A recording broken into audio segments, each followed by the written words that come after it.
bonsoir à tous chers internautes ñu ngi leen di gërëm bu baax a baax ci tàmm bi ngeen tàmm sunu chaîne de télévision bi nga xam ne moo di Yegle TV di gërëm itam yéen ñi nga xam ne à chaque fois yéen a ngi ñuy topp sunu ay programme d'ici et d'ailleurs lépp loo xam ne ni ma koy waxee saa su nekk wàllu information la ci wàllu culture ci wàllu people ci wàllu politique ci wàllu art ñu leen koy jox à temps réel parce que yéen a tàmm sunu ay programme alors tey nag mbokk yi dañu dellu si waat seen émission bi nga xam ne moom moo di Cey Li am ci nag ay invités yoo xam ne invité de marque lañu parce que bu du woon ak ñoom lu bare ci réew mi dina sooxe waaye tam nekk nañ ci secteur yi nga xam ne secteur lu yu am solo yu stratégie ni ñu koy waxee ci fi nga xam ne moom moo di Sénégal ci kaw loolu nag dinañu waxtaan ak ñoom ci ay points yu bari yoo xam ne soxal na seen métier bi wala seen secteur bi nga xam ne ci la ñu nekk waaye balaa ñuy xuus mbokk yi ci waxtaan wi ak ñoom dañu leen di dalal ci plateau Cey Li soog a nag yaatal ak faram-fàcce ki ci njëkk sama càmmoñ mi ngi tudd Ali Sow moo jiite Revas ñu di la nuyu di la ziar bu baax a baax Ali di la bàyyi nga nuyu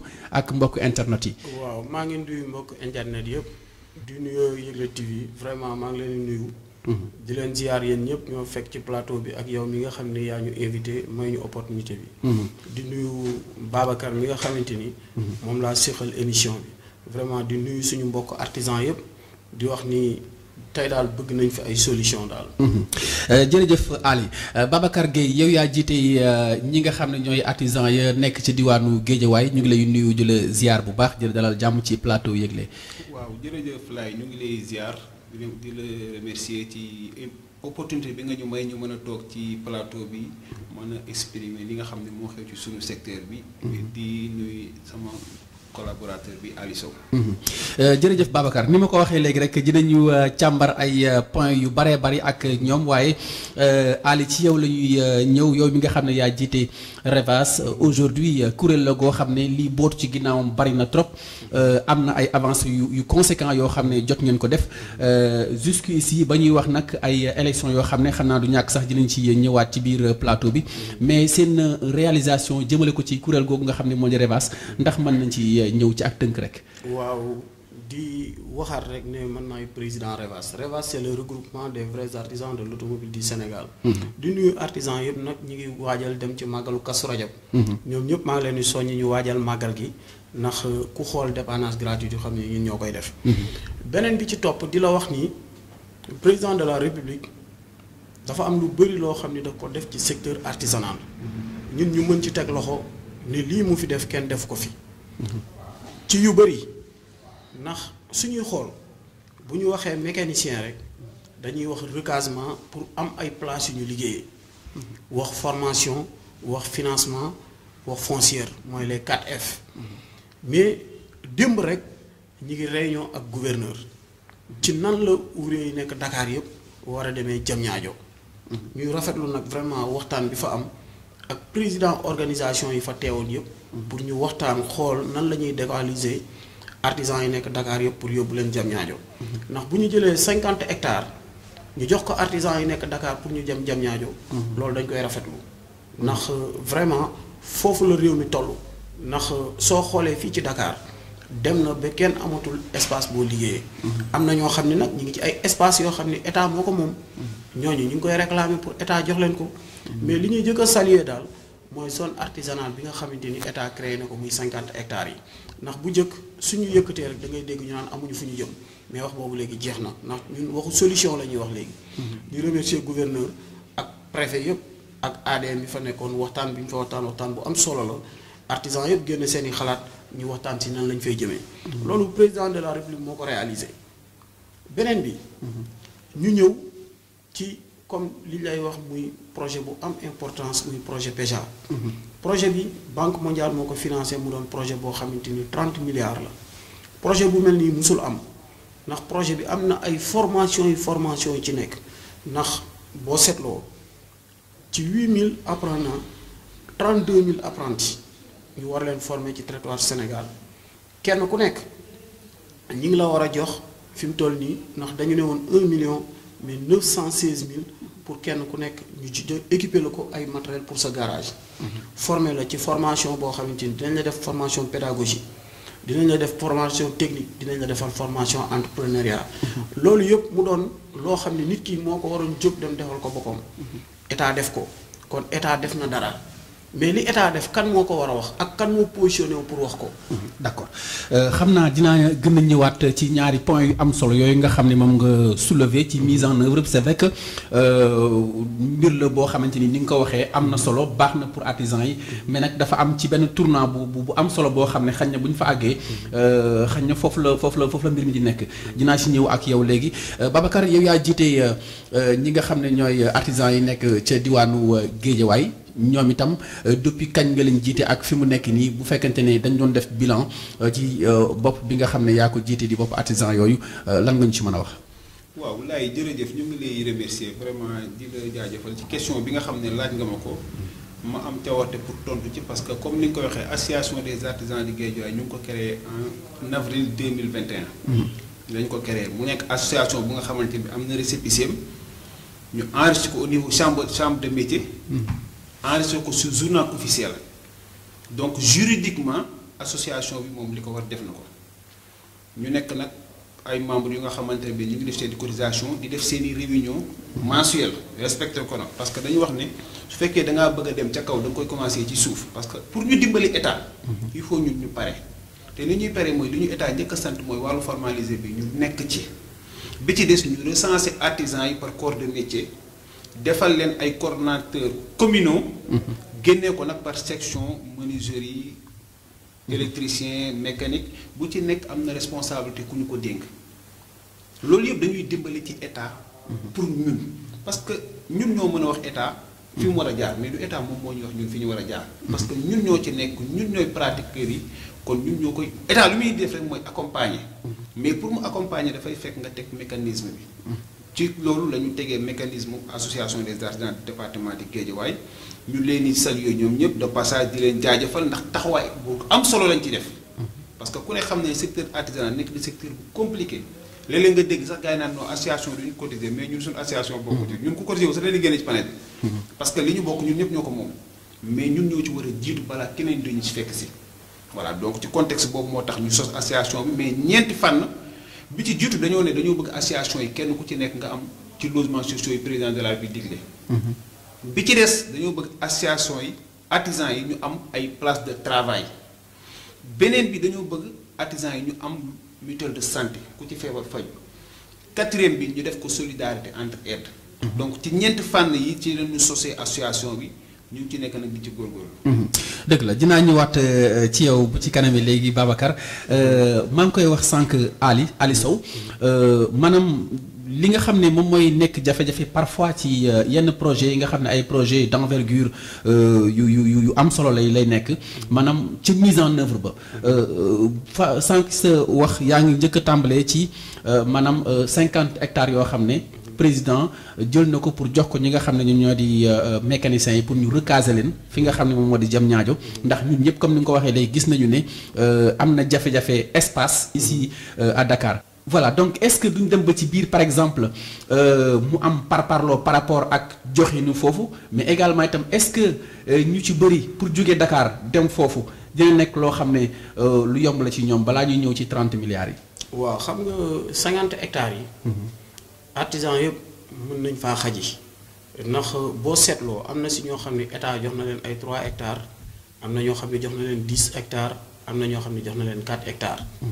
xam nga ci réunion bi loolu dafa génnee. ñooñu ñëpp bu kenn ku nekk defee say recensement. ñëw indil ko gouverneur mi nga xamante ni moom moo gouverner. wan ko ni man kat site bii la ma état jox ñun nii lañ toll ñooñu ñëpp bu ñu leen xoolee ba pare 50 hectares def naa ñi si des ñëpp xaj nañ fa. ñun nag lépp lu ñu war a jël ci matukaay. pour wax leen ko ci danger buy ñëw wax nañ leen ko. ndax xamal nañ ne ni restaurant yooyu ñu fa tabax ñi nga xam ne ñooy jaay restaurant si ñun ci suñu atelier ñoom ñoo ko moom. xamal nañ ne ni pièces détachées yooyu fa nekk ñii di jaay pièces détachées si ñun nekk fa ñoom ñoo fay nekk kon méthode bi gouverneur jël daal ak préfet yi. ñu waxtaane ko ak acteurs yi. dalagum na suñu xel. mais est-ce que dina yomb nga am unanimité par exemple mécaniciens yëpp nangoo jóge fii ci Dakar. dem ci site boobu président joxe. non xam nga lu ñëpp nangu moom amul. ñëpp ne dañuy dem loolu amul mais ñun daal li ñu souhaité te wax ko gouverneur mooy nañu fexe 50 hectares yi ñu maasale lépp. bu ñu maasalee lépp def fa ay hangar ndax ouvrier yi ay hangar la ñu soxloo bu ñu amee ay hangar ñun ñëpp ñu mën a dem def ko it ay place de 200 mètres carrés. ndax 150 mètres carrés loolu du place boo xamante ni vraiment ouvrier war na fa mën liggéey quoi. di ci gën a soññaat nag di ci waxaat gouverneur ak ministre bi vraiment pour ñu jàpp ci def ko ay place 200 mètres carrés li ñuy ñaan daal vraiment waxtaan bi fa juddoo ci ñun ak gouverneur ak acteurs yi fa nekkoon vraiment nekk na ak waxtaan boo xamante ni am nañ ci yaakaar te xam nañ ni ci ay jéego lañ jëm ci kanam daal. est-ce que itam 30 milliards yooyu président joxe c'est bien lu baax la ci artisans yi mais est-ce que yaakaar nga ni du am quelque part c'est de la bukki. ci projet PEJA bi. waaw ndax xam nga projet bi. dañuy saluer sax ministère bi ko yor di saluer coordinatrice banque mondiale muy madame Doucouré ndax nekk na jigéen boo xamante ni vraiment yor na taxawaayu góor. ci projet bi moo tax mu gën a yegg si fii quoi. ndax projet bi bu mel nii musu fi am mooy li ñu la wax sànq. ndax li ci nekk ci ay formation li ci nekk ci rendement nga war a jënd ay matériel ñu jox la ay matériel jox la diplôme. d'état yow mi nga xam ne yaay formé xale yi ñu jox la diplôme xale yi tamit bu ñu leen jàngalee ba ñu mokkal dañ leen di jox ay CAP. loolu c'est important formation yi ci nekk rek xoolal 32000 apprentis. ñu former leen ci territoire Sénégal te formation boobu kenn waxu ko kon c'est important projet boobu boo gisee chaque jour ñu ciy wax am ci yaakaar projet bi noonu musu fi am. te vraiment li ministre Dame Diop waxoon nee na projet boobu day créer ay champion ñun loolu lañ gëm ci projet boobu. moo tax vraiment ñu ngi gën a interpeller état. mu gën a xippi ay bëtam xool. jàpp ci projet boobu ni ci artisans yi jàppee ndax am nañ ci yaakaar daal. donc soxla ngeen ci accompagnement état alors Babacar yooyu tam yaakaar naa ni projet boobu nekk na loo xam ne soxla na leen trop 30 milliards yooyu nga xam ne pour yéen la. waaw xam nga projet boobu comme ni ko sama waa ji waxee président dafa xëyu ndaw ñi. xëyu ndaw ñi mënta weesu projet boobu parce que projet bu war a créer 32000 apprenants. foofu la xëyu ndaw yi mën a yem. mais peut-être xëy na communication bi ci war. amul ba xëy na nit ñi xamuñu lan la fi président de la république def. mais boo bëggee former 8000 maîtres artisans sur 32000 apprenants. ñu war a mën a am ay CAP. projet bu ñu financé à hauteur de 30 milliards musul am Sénégal. amoon na fi bu fi amoon 2014 apprentissage rénové mujjul fenn. mais bii sérieux na benn peeru sérieux bu nga xam ne xëy na sax loolu moo tax mu xaw a yéex. waaw parce que processus bi ak formation yi ñuy defal jeunesse bi ak apprenti yi. moo tax projet bi xaw a compliqué. mais comme ni ma ko waxee ak coordonnatrice bi nga xamante ne bi ne am na ci taxawaay bu mat sëkk sax bu mat sëkk. ba pare tamit artisans yi teg ci seen bët parce que gis nañ ne réussite projet bi day andil président de la République ndam li mu soxla ci xëyum ndaw ñi. moo tax tamit artisans yi tamit nangu accompagner projet bi ci wàllu formation yi. mais tamit équipement yi nga xam ne war nañ leen ko jàppale yi tamit loolu yëpp sant la mais waxuma la équipement yi mais formation yi ñu defal maître artisan yi. te ñoom ñu waroon ko dem fay. ñu defal leen ko loolu daf leen di gën a dimbali pour ñoom ñu mën a préparer wu ci seen atelier. comme li may faral di wax tout le temps li nga xam ne moo indi gàllankooru secteur bi mooy dama koy wax tout le temps te duma ci tàyyi l'ennemi de l'artisan c'est l'ignorance. ignorance boobu nag moom moo ñu topp mais président de la république bëgg na mu ngi jéem mais visibilité bi moo des. parce que tey jii nii boo xoolee bu ñu demee ci cadre ni mu ko sama joxe recensement yi. ñu war a jëm ñaajo mais littoralu Guédiawaye bi. président déclaré na ko. te artisans yi am nañ fa 6 hectares.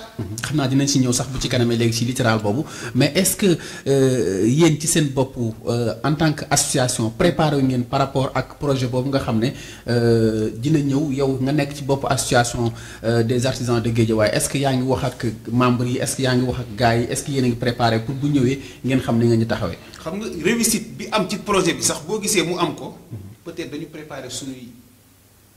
gars yi ne ci organisation bi yëpp. parce que projet bi bari na ay formation yoo xam da ngay jékki-jékki ñu jël benn chef d'entreprise yóbbu la formation 5 jours xam nga loolu gars yi xamuñu ko woon.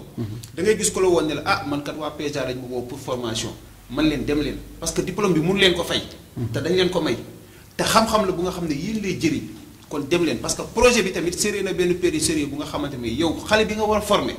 il faut ñu former la yow ba pare ñu préparer pour li ñuy def ci yow nga mën ko transmettre xale bi.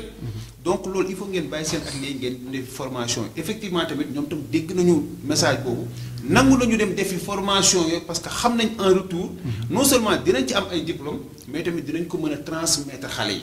kon loolu jot nañ leen ci préparer ba formation yooyu wax dëgg neex yàlla bi ñu leen ko dee defloo amuñu ci jafe-jafe ñoom pour ñu def ko.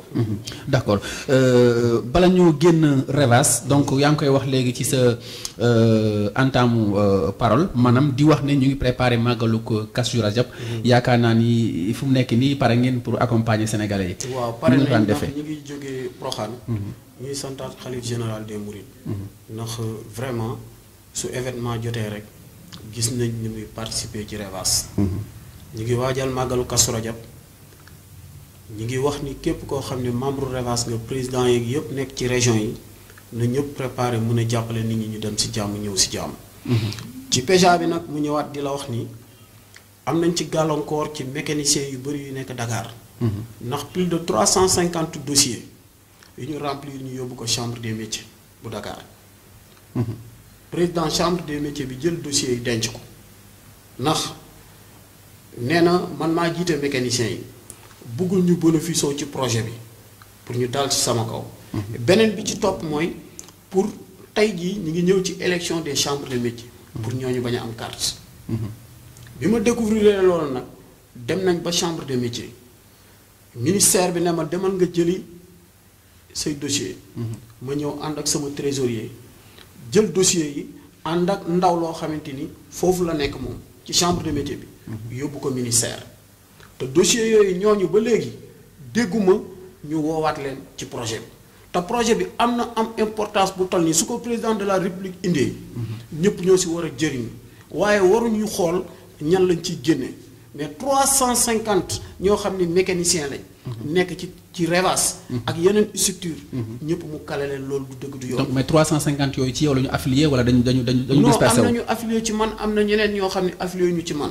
am na ñu bokk Revas am na yeneen mécanicien mais Revas ci li ma la mën a wax 350 dossiers. yoo xam ne man maa ko yóbbu. dossiers yooyu yëpp ñu jël ko nëbb ko pour ñooñu bañ a bénéficier ci projet bi. defe naa ni ku yor chambre des métiers li nga war a tëddee mooy njaaxaanaay. dangaa war a fexe. artisans yi bénéfice au projet yi président de la république indi. waaye waroo fexe pour xañ leen projet yooyu. kon ñun amatuñu lu ñuy wax président de la république ndax ñun ñi nga xamante ni ñooy président organisation yi gis nañ jéego yi nga xam ne mu ngi koy teg ci artisanat. Babacar maanaam injustice boobu bu fekkente ne mën naa ko tuddee noonu alors nan la ñuy mën a def par exemple pour mën ko réparer parce que itam nekkul loo xam ne dafay jëmale kanam liggéey bi parce que wax ngeen ko léegi président def na li mu war a def yëpp joxe na orientation yi fésal na projet yi fésal na lépp mais dafa am foo xam ne fa la yëf yi tagga tembe.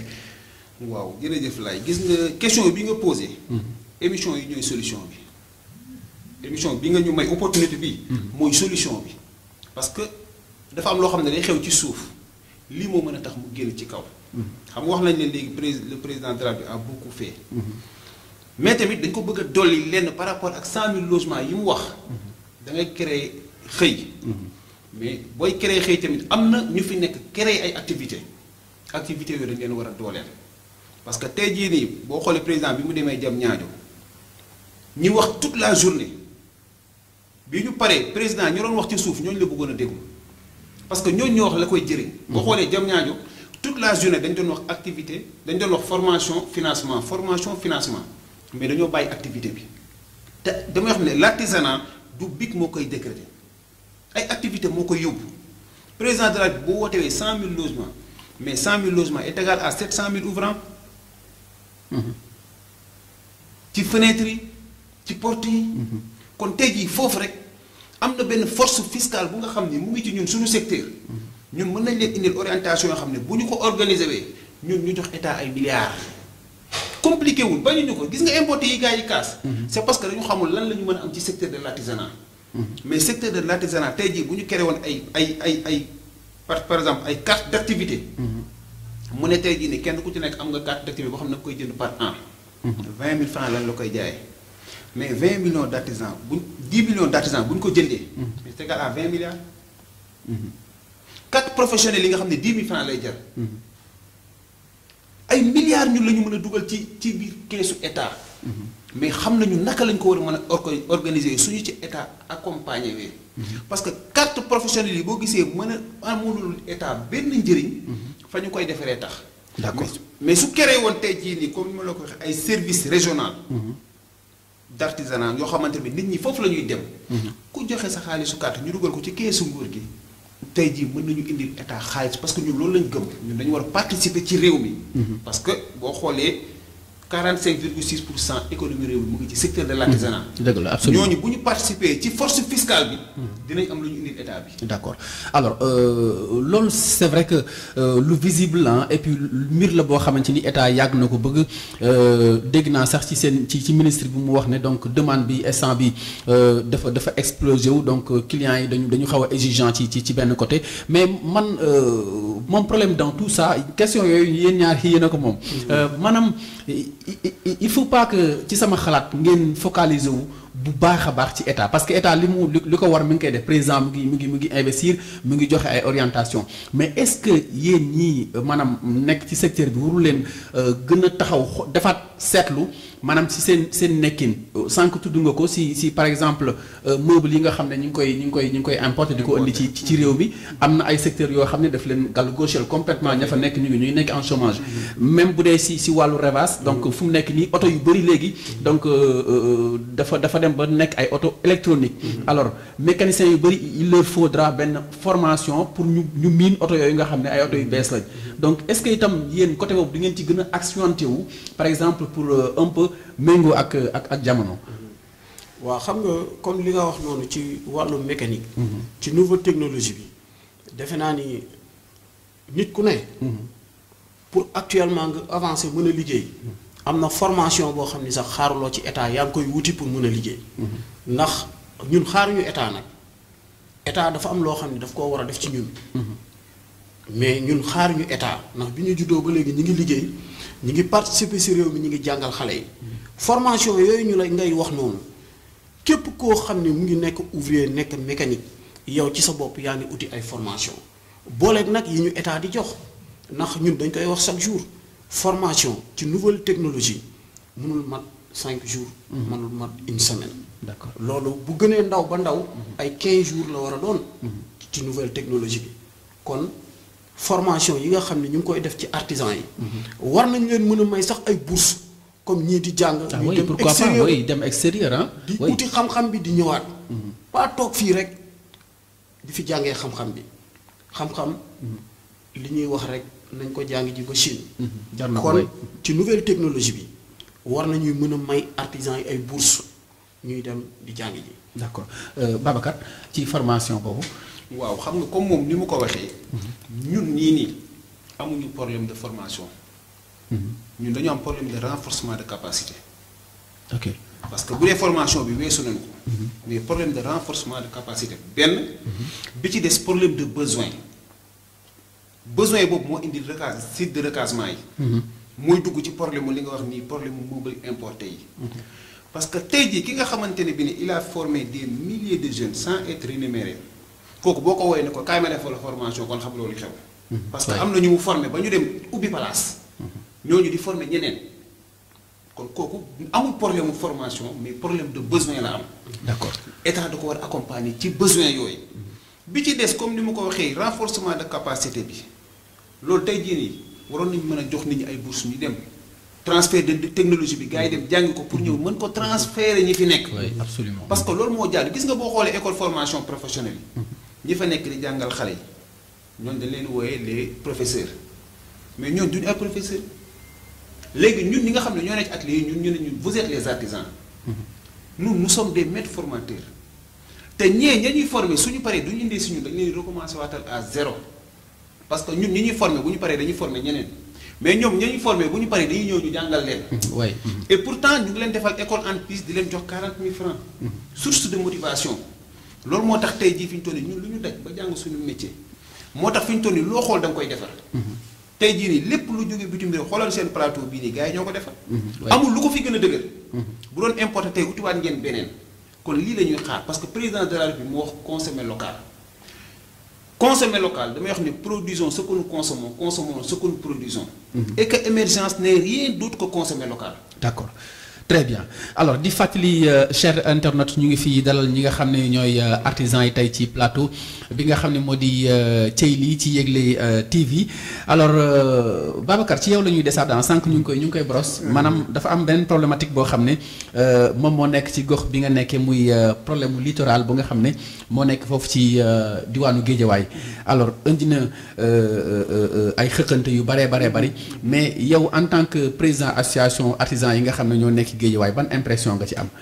waaw man bu ma déggee cool yi dama ci am yaraange xam nga lu tax il faut ñu dimbali président de la république parce que bi mu ñëw Guédiawaye artisans yi dañ ko ne amatuñu place bu ñu toog liggéey instant boobu mu joxe à l'époque ministre Boun Abdallah Dionne ne ko boo jógee nga xool ministre bi yor wàllu suuf si ñu régler problème boobu. kon bu ñu xëyee dégg ne président déclassé na suuf si le 4 juin 2021 ñu wëlbatiku dégg ne non ñu ngi jox conseillers ay terrain les conseillers sortants. ñu ngi leen di jox kenn ku ci nekk terrain. te ñoom ñu waxoon ne artisans yi am nañ fi 6 hectares ku ne xam na ne Guédiawaye ville dortoir la. Guédiawaye amul usine amul entreprise.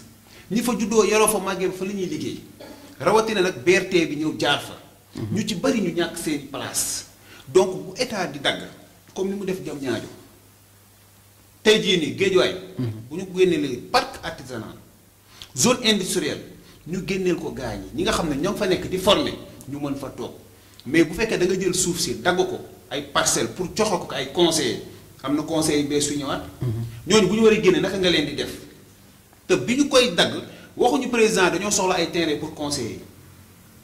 parc artisanal ak programme ville moo fa nekkoon mais du woon ay terrain. est-ce que loolu aussi soxlawul par exemple intervention au président pour ñu rectifier le tir.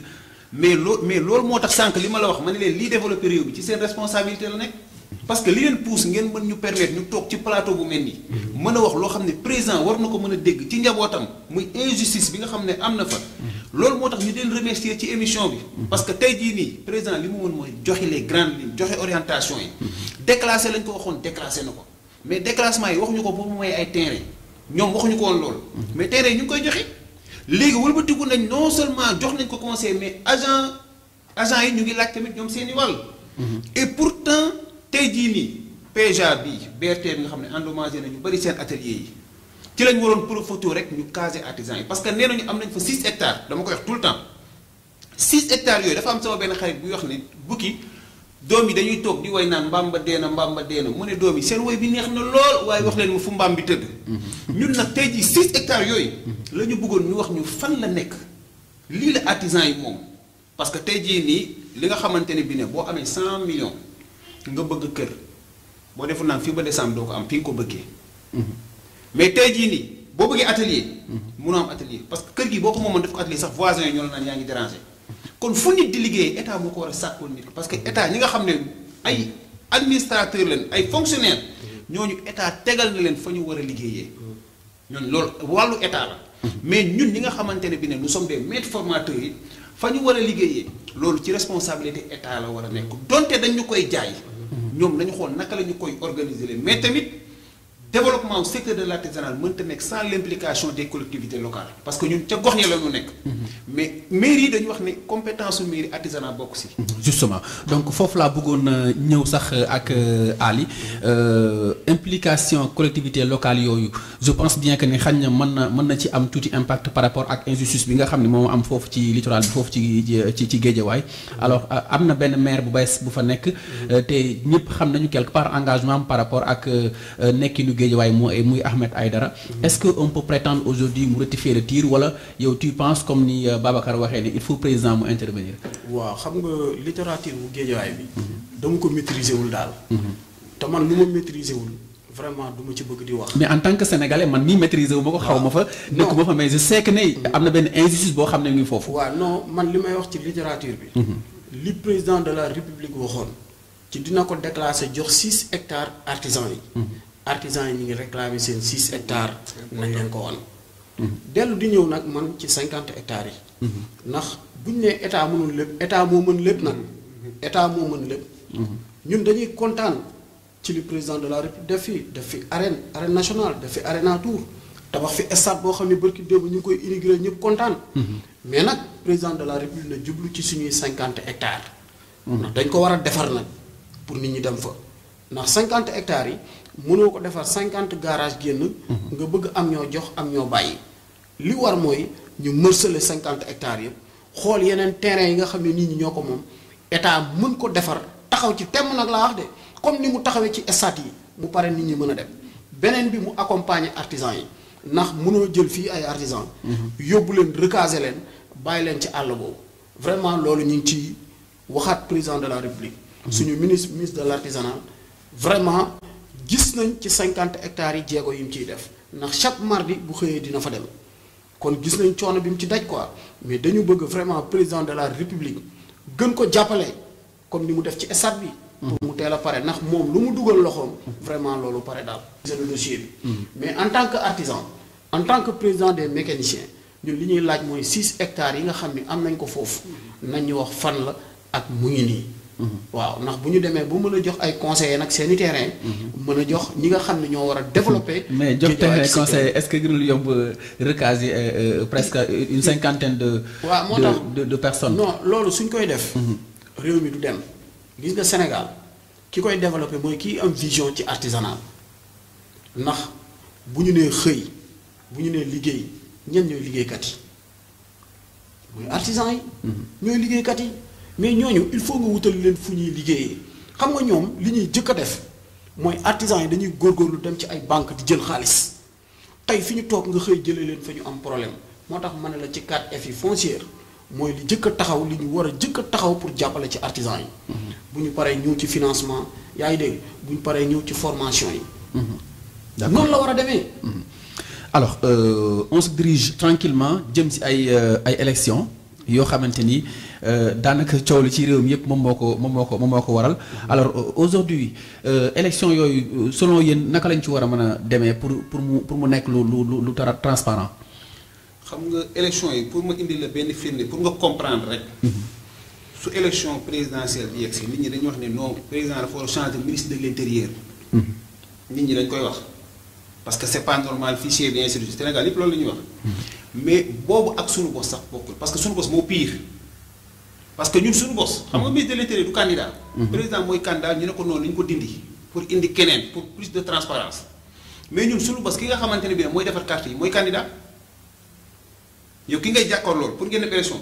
kooku moo lay defaral yow sa carte bi nga war a voté wee kooku moom mooy defar fichier bi yónnee ko gouvernance moom bu ko neexee yow doo bokk ci fichier bi doo voté moo tax mu toog fi plus de 26 ans mu yore antenne bi chambre bi te damay faral di wax ni bu fekkee ne am nga chambre de métier bu baax. mën ngaa bañ a sonal sa ministère. bu amee chambre de métier bu baax. mën na wàññi liggéeyam foofu. mën ngaa bañ a sonal sa ministère. su fekkee ne am nga chambre de métier bu baax nga am vision. parce que tey jii boo xoolee wàllu ASEPEX. bi nga xam ne mooy organiser foire yi mais du rôle am parce que ASEPEX xamul ci artisan yi. mais faiblesse su chambre de métier moo indi loolu. ñu wëlbatiku président tamit bëgg mu gaaw mu créer APDA. agence pour la promotion de le développement de l'artisanat. faiblesse su chambre de métier yi la. indi en amont mu ngi indi ay direction yu nga xamante ne. mais direction yooyu aussi dañuy ñëw en amont ak chambre yi parce que jëruñu liggéey bi complètement yóbbu ko mais dañuy liggéey. en symbiose ak direction moom yooyu xamuñu sax lan moo xew ci chambre de métier bi. te tey jii nii par exemple fichier bi nga xamante ne bi ne tey jii nii moo nekk chambre de métier. état mënu la wax ñaata artisan ñoo am Sénégal état xamu ko te loolu ci responsabilité chambre de métier la parce que carte professionnelle yi fa lay génnee. APDA xamul ñaata artisan ñoo fi am anamoo xamu ko du beneen keneen ku ko xam ku dul chambre de métier moom moo war a xam ñaata artisan ñoo am Sénégal mais chambre de métier xamul loolu parce que amuñu chambre de métier bu baax nit bu fekkee ne amuloo yenn vision yi mënuloo développer secteur. parce que tey jii mooy li ma waxoon sànq tey jii nii chambre de métier bu baax ñu identifier tous les artisans. ñoom ñëpp ñu am carte professionnelle mu nekk en parfaite collaboration avec les collectivités locales. bépp artisan bu nekk ci sa commune da ngay am carte par force su ñu doon tëj ci atelier. kooku bu ñu ci liggéey ay milliards la ñuy dugalal ci état bi mais chambre de métier dafay développé wu. mais tey boo demee chambre de métier bi nga xam ne buy taw day tooy. boo amoon réunion 50 personnes amuloo salle boo ko def. tey jii ñun mënuñoo am soxla suñu xel dem chambre de métier te mooy suñu vitrine tey jii bitim réew mais seen chambre de métier dañ leen respecté. ñun tey jii boo dee génn boo dee tukki. sa carte d'identité fi nga koy bàyyi mais sa carte professionnelle nga yóbbu. kon chambre boobu am na doole. am na doole oui je crois que lu am importance la Babacar wax nii et maintenant est-ce que Ali seen secteur bi xawul tardé xawul maanaam reste en arrière parce que tey yeneen secteurs yi boo demee tey ba ci Gambie gi wala nga dem ci Burkina wala nga dem ci Côte d'Ivoire boo demee tey am na numérisation secteur chambre des métiers maanaam ñu ngi ci numérique tu da ngay tàppe automatiquement Revas nga gis seen activité wala nga tàppe chambre des métiers bu Kolda nga gis seen activité Guédiawaye noonu donc fii Sénégal amaguñu sax maanaam lu régulier comme ni ko Babacar waxee foo xam ne xañ na boo fa demee sax di nga xam ne lii lu existe la bay dem sax ci numérisation si on sait que ne àdduna bi tey foofu la toll est-ce que tey yëf yi xawul tardé. non ñoom bëgguñu mu leer. kon loolu du am bëgguñu mu leer chambre de métier li la Babacar wax chambre de métier lan la tudd chambre des métiers. président de la république si fonds Covid bi mu joxee 35 milliards ne jox na ko artisans yi. fan lañu mujj 25 milliards mu ne la ñu jox xam nga lu tax. ñenn ñi di jooy artisans yi nekk Soumbédioune jooy fii loolu recensement bi moo tax biñ ne artisans yi ne ñu dina leen jox 25 milliards. dañu ubbi kay ne nit ñi bindu. kon lii Babacar wax moo am donc affaire yi dafa am recensement. bi ñu nee na nit ñi bindu. ñu bindu 25 milliards lañ mat président joxe 25 milliards bañ a joxe 35 milliards yi. ok yaa ngi dégg. beneen bi ci topp chambre des métiers. bi mu commencé ba léegi fichier bi am nañu faatu mais fichier bi dañ ko war a xoolaat ñun dañu d'accordagul si ñuy dem ay élections mais dañuy ñaan président de la république moom la ñuy waxal vraiment président lépp li muy liggéey ci artisanal mënul feeñ ndax chambre des métiers yi li tax mënul feeñ mooy ñun tey li ñuy def di communiquer li président di liggéey tey mécaniciens yi demal nga laaj leen ndax déguerpissement yi leen di def ndax gis nga fa président chambre des métiers xoolal jànkonte yi artisans yi am est-ce que gis nga président chambre des métiers yi taxaw si président li muy réaliser ci projet PEJA bi ci projet ci garage yi lépp est-ce que dégg nga chambre des métiers yi communiquer ci artisans yi rek ñoo ciy communiquer artisans yi nag dafa am ay président organisation yoo xamante ni dañu nekk ay xale gëm seen réew est-ce que yaa ngi dégg ñëw taxaw pour changer système bi ñun xeexuñu nit mais 26 ans foo nekk li nga war a def yëpp def nga ko da nga war a dem dem bi nag kenn wax ko na fi jógee mais na am transparence bi mooy mënuñu jëm ci ay élections mais élections yi passé président pousse na ko 2 ans pousse bi pour lan la pour concerter wu waxtaan ak nit ñi fichier bi mënu fi nekk depuis 1971 kenn xoolul fichier bi élection chambre des métiers buy ñëw 3 mois nga koy yëg 1 mois lañ lay may ñu ne tëj nañ fichier bi. ça pose problème. léegi bi loolu amee ci chambre des métiers yi. ñoom président chambre des métiers yi dañuy xool seeni nit ñu leen di defaral ay carte di leen ko may ñun suñuy nit war a ñëw jënd ay carte ñu leen di bloqué te carte yu bëri foofu baaxul artisan yu bëri mën nañ ñëw fii est-ce que ay dégg lu ma wax ni bu doon émission bi am na dugg artisan yu bëri dinañ la wax ni maa ngi yor carte mais carte bi baaxul artisan yu bëri dinañ ne la man dem naa chambre des métiers inscrit naa mais jotuma sama carte ñun ñu ngi interpeller le président de la république Macky Sall. li ñu koy ñaan mooy SNDA bi nañ ko valider ba pare xam nga luy SNDA stratégie nationale pour le développement de l'artisanal mais dañoo dem tëju sali liggéey ci 14 chambres de métiers yi. président organisation professionnelle yi ak ministère de la formation professionnelle ñu tëju fa liggéey ci def réforme des chambres de métiers def lépp.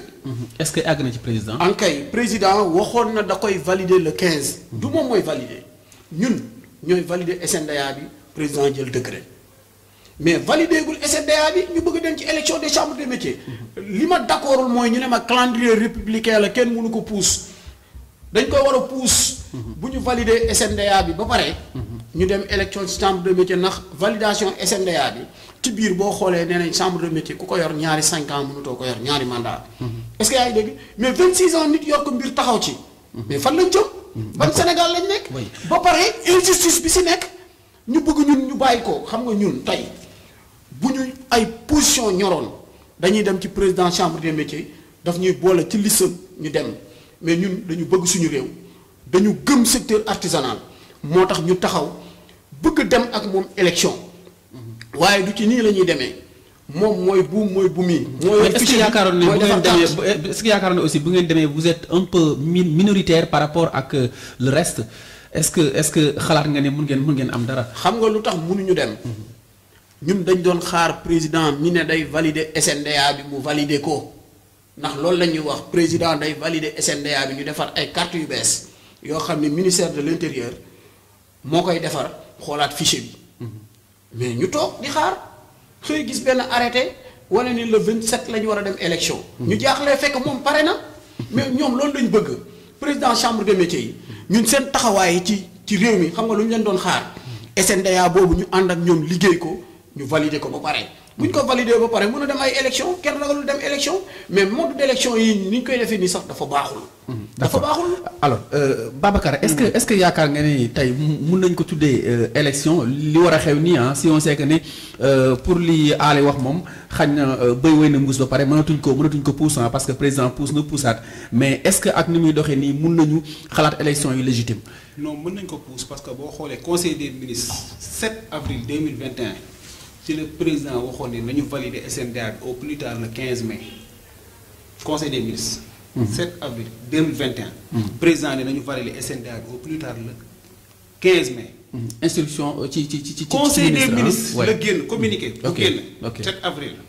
bu génn 2021 pour ñu valider ko boo gisee sawaruñ ci pour ñu valider ko parce que président dafa wax réforme des chambres de métiers en 2014. journée de l'artisanat bi président di dem ngaay ca la waxoon réforme des chambres de métiers c'est-à-dire président yenn saa yi da nga koy yërëm. xam tax da ngay xam ni bëgg na. jar na yërëm ah te chaque conseil des ministres dañuy wax naan le président rappelle.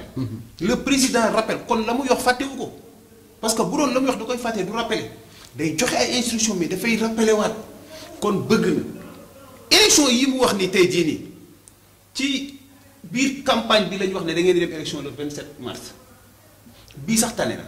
bii chambre de métier nekk chambre bu ñëw ba tey yëg nañ ko avant 3 mois mais da nga daan toog ba mu des 2 semaines ñu ne la élection am na nit ñi sax xamuñ sax lan mooy élection chambre de métier moo tax mu def ci plus de 26 ans parce que nit ñi intéressé wu leen xamuñu ko am ñoo xam boo leen nee chambre de métier intéressé wu leen xamuñu luy loolu xam nga kañ la nit ñi xam lan mooy chambre de métier fonds Covid bi Ali di wax léegi dañoo wax ni dama nga bindu ji nga am carte professionnelle pour am ci fonds Covid bi ci la ñëpp jóg di lan mooy carte professionnelle ñu wax leen ñu daw chambre de métier yow boo bëggoon am carte professionnelle da nga koy am demal chambre de métier nga yor sa 10 000 francs yor sa ñaari photo ne damaa bëgg carte professionnelle ñu ne la lan la nga ne ma téyër laa ñu ne la indi 10 000 nga jox la ñu ne la demal pare nañ ci. et puis carte bi c'est pas numérisé de. non actuellement carte bi kenn numérisé wu ko mais ñoom ñu ngi koy numériser loolu nag duñ ci sori dinañ ci waxiwaat waaw mais ñoom ñu ngi koy numériser mais tey jii nii yow boo bëggoon carte boo demee da nga koy am te nee naa la carte boobu tey jii nii boo dee tukki sa carte d'identité fii nga koy bàyyi bitim réew reconnaître ñun suñu carte d'identité suñu carte professionnelle la ñu reconnaître kon il faut ñu xam ñun lii valeur bi mu am ñoom bu ñu ko xamul ñun xam nañ ko xam chambre de métier fan la mën a yóbbu secteur de l'artisanat tey jii président chambre de métier waroon na mën di tukki di jëli ay partenaires pour dimbali président la ci ay programme am yi mu am mais xamu ko du direction yi ñooy dem chambre de métier dafa ëpp doole direction yi mais direction yi bu ñu dimbaliwul chambre de métier du avancé lan moo ko waral ki nga xam ne daf koo yor te amul vision parce que président boo ko bëggee dimbali tout le temps muy joxe ay orientation mais nit ñi war nañ mën a xam ne président bi mais indi na fii mobilier national programme mobilier national foofu ñu ngi koy ñaan code des marchés bi mu oyofal ko ci gaañ yi ñu ngi koy ñaan mu oyofal ko ci gaañ yi parce que dañu wax ne indépendance pire mooy nga sañ a jëriñoo loo moom mooy indépendance te loolu le président indi 25 milliards bi mu xëy ne daf koy maye man bi ñu ko waxee sax dama ci d'accord lu woon mais finalement gis nga fi mu mujjee 25 milliards yooyu bu ko président jëloon def ko ci benn banque de l'artisanat heure bi tey ñu ngi ci leneen parce que dama ne waruñu ñu may ñun waruñu ñu may parce que nous sommes des maîtres formateurs nous sommes des chefs d'entreprise kon waruñu ñu may mais loolu saafara bu jur jàngoro la da ngay may nit ñi ñoo am ñi am mu jur coow ba fi may waxee yow nii mu jur sotti nee nañu 10 milliards mu génn mu des 15 milliards kenn waxatul lu ci jëm kon tey jii xaalis boobu bu fekkoon président teg na ko ci banque de l'artisanat nga jàppale gars yi ñu dem liggéey di fay man loolu laa gëm mais état warul maye parce que tey jii ñun li ñu def ba jàng suñu métier ubbi suñu atelier xam nañ fan la ñu war a mën a jaar mais président de la République li ci des mooy orientation yi mu gën a leer parce que problème de mise en œuvre évaluation suivi loolu mooy suñu problème boo gisee lu président yëkkati def ci ay milliards mais après du ci am résultat parce que formation yi baax na de dina jur résultat formation yi ñuy def nii 3FPT mu ngi financé ay formation ONFP mu ngi financé ay formation après dina la indi résultat nga ne forge ma 8000 personnes. mais formation yooyu est-ce que warul am benn côté ci côté orientation parce que man je me dis que ne par exemple expertise nationale bi dañ ko xaw a laisser tuuti en rade parce que tey boo xoolee yenn immeubles yi à Dakar wala nga xool yenn béréb yi à Dakar pour ñu jël expertise sénégalaise ñu jox ko on préfère ñu dem xañ na xool benn marocain wala ñu xool benn ivoirien ñu jox ko est-ce que yéen aussi orientation seen formation yi war leen ko orienté par exemple si genre yooyu ba nga xam ne jërëtul ñuy jéggaani lenn si bitim réew. est-ce que gis nga ne actuellement nii bant bi mu ngi nekk en tendance de disparaître parce que dama leen koy wax man leen ci kanam tuuti ku demul ci melamine bi dootoo liggéey. way te nit ñi comprendre nañ ko ña ngi fay dem. parce que bant bi kenn waratu ko laal. ci kanam tuuti menuisier dootul liggéey. mais formation yi bari na mën nañ la wax ñoom résultat bi mais impact formation bi état mën ko génne 3FPT day financé ay milliards dina la defal chiffre ne financé naa tant de personnes. mais doo gis impact bi. parce que am na ñoo xam ne da ngay former pour former mais dafa am ñoo xam ne dañoo nekk ci activité bi ñooñu da nga leen di defal renforcement de capacité. nga conscientiser leen parce que tey jii ki nga xamante ne mu ngi nekk ci benn activité pendant 10 ans kooku activité amal na ko njëriñ. xëy na dafa avancé wul. mais boo ko encadré ci activité bi mu nekk accompagner ko ci. mu créer ay petites et moyennes entreprises comme li sama waa ji di wax champion yi ñu war a génnee ci PEJA bi. ñooñu war leen mën a transférer ci petites et moyennes entreprises yi. mais immeuble yii di jóg li nga fay gis. ay sénégalais ñu koy liggéey. gars yi bu ñu naan non bitim réew finition bi. dañu war a xam ne ñun waa bitim réew ñun duñu seen morom. parce que bitim réew lépp lu fa mën a jóge machine a ko liggéey. mais fii tey jii nii lépp lu fi nit mën a gis loxo ko def. kon bu ñuy wax ay problème de finition c'est-à-dire il faut comparer ce qui est comparable.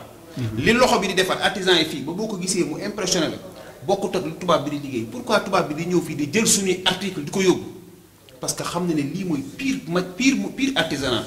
mais moom li mu lay fournir machine na koy defar loolu impressionné wu ko. d'accord alors ñu ngi dem ci cappaandalu waxtaan wi ci seen émission bi nga xam ne moom moo di Thiey Ly je rappelle que ñu ngi fi amal comme invité ki nga xam ne moo di Babacar Guèye moom mooy ki jiite association donc artisan yi nga xam ne ñoo nekk ci diwaanu Guédiawaye ak Ali Sow di président Revas.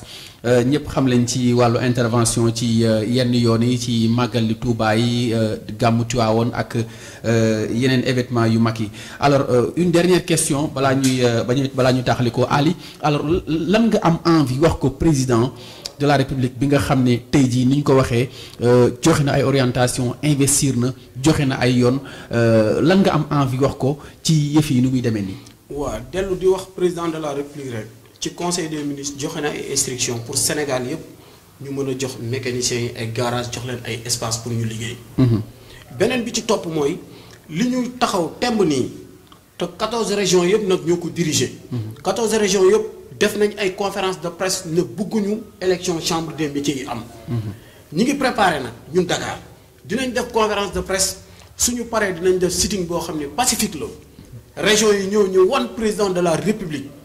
ni ñun d'accorduñu ci élection yi dañu bëgg balaa moo am ñu valider SNDA bi li tax ñu koy def nag moyen de communication boobu rek moo ubbeeku si ñun mooy kenn lañ mën a waxal muy président de la République ñu wax ko ni nañu jàppale mu jël élection yi pousse ko ba ñu valider SNDA boobu nga xam ne moom la doon laaj élection chambre des métiers yi di ñëw. su amul artisans yi vraiment dinañ def benn sitting bu mag pour wax ko moom ni ñun d'accorduñ ci lii. d'accord kon nag moom. mooy njiitu réew mi. vraiment ñun ñu ngi koy ñaan loolu noonu. d'accord jërëjëf Ali di fàttali ne yow yaay président Revas ñu bàyyi la nga tàggu ak suñu mbokk internet yi. waaw maa ngi tàggu suñu mbokk internet yëpp di tàggu suñu mbokk artisan yëpp ci 14 régions yëpp képp koo xam ne artisan nga rek muy automobile muy leneen ndax ñun dañuy taxaw di jaamaarloo ci lépp. yaa ngi dégg vraiment di leen sant di leen gërëm di leen wax ni média bi bàyyi leen politiciens yi ngeen di invité. ndax ñi war a développer réew mi ñun la. président de la République ci lañ bokk dafa am lu bëri loo xam ni daf ko war di déglu non réew mi. mbaam gàtt na waaye si jur gi la bokk. waaw non réew mi soo xoolee tardement yu bëri. mooy débat yi ñu def ci télé yi nit ñi di wax. am na débat yu bëri amul importance. débat yi ëpp importance. mooy nit ñi nga xam ne ay dañu xam réew mi. xam nan la war a jaar pour développer. mën a conseiller président de la République te egguñu ci moom. mooy ñu wax mu déglu xam ne ñii li ñuy wax lu tegu la d'accord vraiment. Babacar yow itam lan nga am envie wax président si on sait que ne investissement yi bari na orientation yi bari na mais lan nga am envie wax ko par rapport ak ce qui s'est passé. waaw c'est-à-dire comme li nga wax rek président avant tout dañ koy remercier nee naa la sànq dama ko yërëm. parce que xam naa ni bëgg na. dañ koy remercier bi mu ñu mayee chance ñu mën a participer ci dialogue national bi. ñu di ko ci remercier. di fa kaas pour ñu jox ñu ministère de l'artisanat plein. mu defal ñu ko kon mu ngi suivre moom. bi ci des comme ni mu ko waxee def nañ ci benn programme bu ñuy tuddee l'artisanat au service de l'administration. bind ko moom président de la République lettre mu tontu ñu. ndax programme bi. kon comprendre na rafetlu programme bi. ñu def ko demande d'audience mu mettre ñu en rapport ak ministre tontu nañu lettre boobu dugalaat nañ ko président tontuwaat ñu ci même programme bi parce que mooy dañu ne bala ngay laaj lu la sa réew defal da ngay laaj lan nga defal sa réew. parce que dañu ne tey jii mënuñu comprendre boo demee gouvernance yaa ngi fekk benn robinet boo xam ne mu ngi xel 24 heures sur 24 askan bi moo koy fay. nga ñëw fekk ñu taal benn bureau taal climatiseur bi nga xamante ne bi ne da nga koy nettoyer rek. mais ñu bakk noonu entretien bi courant bi askan bi moo koy fay. soo demee école police nga fekk oto bu nga xam ne état bi moo ko moom nga fekk fa des milliers de voitures yoo xam ne amaana xëy na benn 3000 francs moo koy defar. ñu ne leen léegi dañoo bëgg état bi ñu jënd matériel ñu liggéey leen oto yooyu yëpp gratuitement parce que loolu moo jaadu. robinet yi ñu defaral leen ko porte yi tout ce qui est travaux administration. ñoom nañu jënd matériel ñu defaral leen ko gratuitement parce que la cay génn ca xaalis. xajaat na ci état bi. programme boobu moo tudd programme de l'artisanat au service de l'administration président comprendre ba di ñu ci tontu. kon nag ñu ngi koy ñaan audience boobu ñu ko demandé woon. mu recevoir ñu parce que lii mu def ci secteur de l'artisanat. ñun comprendre nañ ko te ñu ngi koy communiquer. te yàlla def na nag ñun bu ñuy wax dañuy déglu li la Ali wax léegi nii débat politique nit ñi seetaanatuñu ko nit ñi débat d'idées la ñuy seetaan loo xam ne bu ñu ko xoolee lan lañ ciy jëlee comme njariñ mais wàllu politique bi nit ñi dañ koo tegee nee. te président li mu def ci réew mi ba président toogee ba toog. ci la ñuy soog a xam ne ñun artisans yi am nañu indépendance te moom moo ñu ko jox en 2014. d'accord ñu di ko ñaan nag journée de l'artisanat ba mu ñu waxoon depuis 2014 bu ñu amoon chambre de métier bu baax tey jii chaque année ñu def journée de l'artisanat parce que commerce mu ngi koy def. d'accord agriculture mu ngi koy def. pêche mu ngi koy def te ñoo ñëpp subventionné nañ leen mais dégguñu benn subvention bu dugg ci artisanat. mais ñu ngi lay remercier encore une fois. di leen jaajëfal ci. invitation bi ngeen ñu yombalal. di wax ne seen kër gi yàlla na fi suñu borom def xéwal. amiin yéene bi ngeen ci am yéen a ko xam yàlla na ko suñu borom fulal parce que tamit c'est pas évident. waaw nii ngeen mën a liggéeyalee seen réew indi fi ñu mel ni ñun ñu mën a toog wax suñu xalaat ci liy jëriñ réew mi encore une fois ñu ngi lay di remercier. alors soxla naa ay daal de kañ ngeen ma koy kii wala di nga mettre en rapport ak gars yi di nga am daal parce que corps yooyu ñu ngi fi. d'accord on a tous les corps de métier. incha allah voilà daal yi moom day ñëw incha allah. jërëjëf Babacar ñu ngi lay gërëm bu baax a baax je rappelle que yow yaa jiite donc association artisan yi nga xam ne ñu ngi nekk ci Guédiawaye naka noonu Ali Sow moom moo jiite donc kuréel googu di Revas nga xam ne ñoom ñooy réparer sunu oto yi ci ay màggalu Touba ak gàmmu Tiwaawoon ak yeneen i événements donc religieux ñu ngi leen di gërëm mbokk yéen ñi nga xam ne yéen ngi doon suivre émission bi nga xam ne moo di kon Thiey lii ci Yegle TV di leen jox rendez-vous prochainement ci yeneen i invité ci beneen jotaay.